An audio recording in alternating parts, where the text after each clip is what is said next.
আসসালামু আলাইকুম রহমতুল্লাহি বারকাতুহু। আজকে আমরা রান্না করব কবিতরগুলো পাখা তুলে পরিষ্কার করে নিয়েছি। কবিতরগুলো দেখেন কি সুন্দর, তেলও আছে এর মধ্যে। নানি দাদিরা যেরকম করে রান্না করে এরকম করেই করব। এই গ্যাসের চুলায় পুড়িয়ে নিচ্ছি কবিতরগুলো। পোড়ানো বেশ সুন্দর হচ্ছে। গ্যাসের চুলায় পোড়ালে ভালো হয় কবিতর পোড়ানো। এই দেখেন কেটে ধুয়ে নিয়েছি কবিতরগুলো। বেশ তেলও আছে দেখি কবিতরগুলোনে। এখন এর মধ্যে অ্যাড করব লবণ 1 চামচ, তারপর হলুদ 1 চামচ, তারপর লাল মরিচের গুঁড়া 1 চামচ, গোলমরিচের গুঁড়া টিস্পুন 1 চামচ,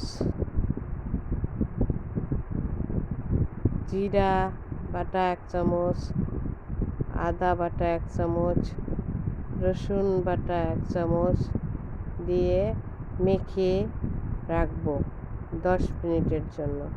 তারপর কড়াইয়ে দারচিনি, ছোটো এলাচ, তারপর লবঙ্গ, পেঁয়াজ ভেজে নেব। পেঁয়াজটা বেশ বাদামি হয়ে আসলে তারপর মাংসগুলো দেব। এখন বেশ হয়ে এসেছে, মাংসগুলো এখন দিব। মাংসগুলো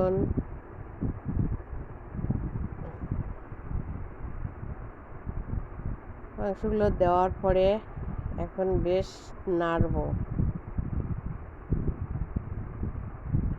কষানো, ভালো করে কষাতে হবে, কিন্তু কবিতরের মাংসে বেশি মশলা প্রয়োগ করা যাবে না। হালকা মশলা দিয়ে রান্না করলে ওটা সুস্বাদু হয়।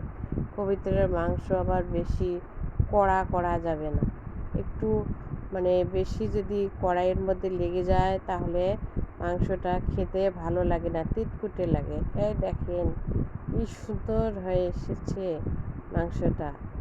এইভাবেই রাখবেন, তাহলে খেতে মজা হবে।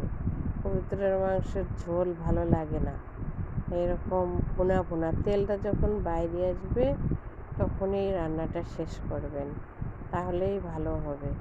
যারা নতুন গৃহিণী তারা এটা জেনে রাখুন, কবুতরের মাংসে বেশি পানি দিতে যাবেন না, হালকা পানি দেবেন। তাহলে ও তো অনেক ছোট বাচ্চা, একটুতেই সিদ্ধ হয়ে আসে।